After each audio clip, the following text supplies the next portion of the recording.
సొగసు నీ మనసున చోటడిగిందే, సీతకు మళ్ళీ నీతో అడుగేసి మాటడిగిందే.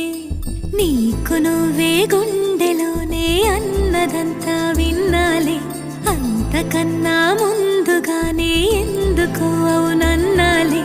ఇంక పైన నీకు